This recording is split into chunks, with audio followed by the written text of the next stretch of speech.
फूटी किस्मत है मेरी जो तुम जैसी पत्नी पल्ले पड़ी है। अरे घर के खर्चों को थोड़ा तो कंट्रोल करो, आखिर कितना कमा लूंगा मैं, मेरी भी एक सीमा है। क्या आप सब कुछ लुटा दूं घर में? संगीत अपनी पत्नी अंजना पर चिल्लाते हुए बोला। मुझे ही सुनाए जा रहे हो, एक तो ढेले भर का ही कमाते हो, उसमें भी बचत करने के लिए कह रहे हो। आखिर इस महंगाई के दौर में कहाँ से बचत करूँ मैं? अंजना भी बराबर जवाब देते हुए बोली। अरे कम से कम पहले बचत तो होती थी, अब तो वो भी नहीं है। अचानक कोई खर्चा आ गया तो कुछ भी नहीं है। ऐसा तो नहीं है कि कमाई कम हो रही है, कमाई तो मेरी उतनी ही है, लेकिन फिर भी महीने के आखिरी में ये खर्चों को लेकर चिक-चिक शुरू हो जाती है। संगीत ने कहा। दोनों पति पत्नी आपस में एक दूसरे पर चिल्ला रहे थे और दोनों के चिल्लाने की आवाजें नीचे बैठे ईश्वर लाल जी और उनकी पत्नी शांति जी के कानों तक आ रही थीं। लेकिन फिर भी दोनों शांति से बैठे हुए थे। वैसे भी अब दोनों ने इन बातों पर ध्यान देना छोड़ दिया था। तभी शांति जी ने ईश्वर लाल जी की तरफ देखा और पूछा, क्या करूं, अभी जाऊं क्या उन लोगों के पास? अब जाना तो पड़ेगा ही, तुम ही जाकर देकर आओ तुम्हारे सपूत को ये पर्चा। ईश्वर लाल जी ने जवाब दिया। पर उसके पास पैसे?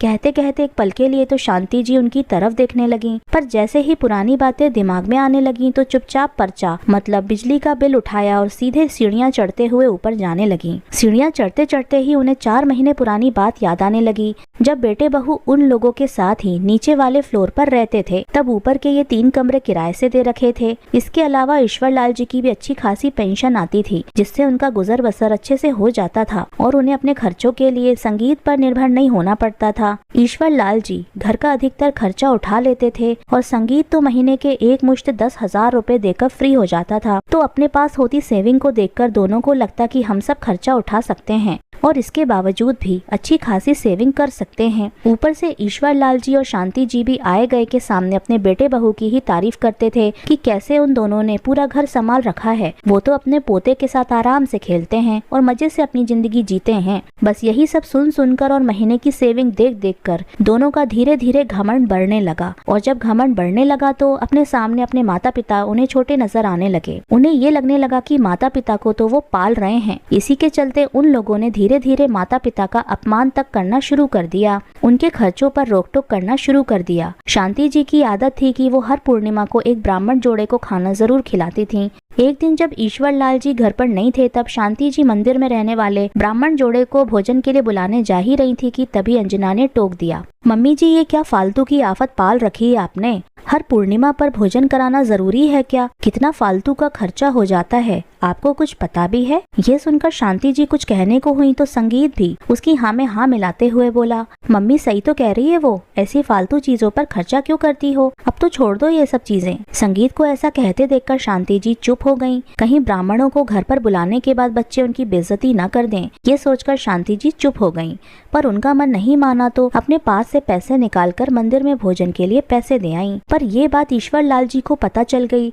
वो संगीत और अंजना से बात करने ही वाले थे कि शांति ने उन्हें रोक दिया। इसी तरह एक दिन शांति जी ने ईश्वर लाल जी से कहा, मैं क्या कह रही हूँ जी, अपनी मानसी को आए हुए बहुत दिन हो गए हैं, अब तो उसकी याद आने लगी है। सोच रही हूँ कि उसे 7-8 दिन के लिए अपने पास बुला लूं। ये सुनकर ईश्वर लाल जी हंसते हुए बोले, तुम्हारी बेटी भी तुम्हारी तरह ही है, अपने ससुराल में रमी हुई, इतने दिन के लिए भी आएगी वो? मैं एक काम करती हूँ, उसे फोन लगाकर बोल देती हूँ, फिर वो जितने दिन के लिए कहेगी उस हिसाब से मेन्यू डिसाइड कर लेती हूँ और फिर उस हिसाब से सामान भी मंगा लेती हूँ।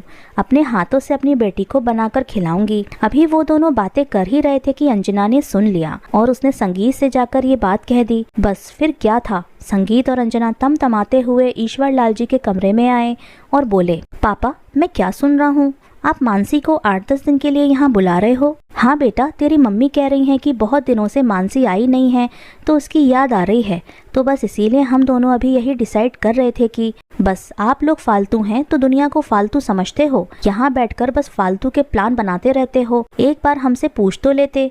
संगीत ने कहा, बेटा कैसी बातें कर रहा है तू अपने पापा से, और तुझसे क्या पूछते? अपनी बेटी को बुलाने के लिए भी तुझसे इजाजत लेनी पड़ेगी क्या? शांति जी ने कहा, हाँ बिल्कुल लेनी पड़ेगी, खर्चा हम लोग करते हैं, आपकी तरह यहाँ बैठकर मुफ्त का नहीं खाते हैं। अंजना ने कहा। यह सुनकर तो ईश्वर लाल जी और शांति जी दोनों सख्ते में आ गए।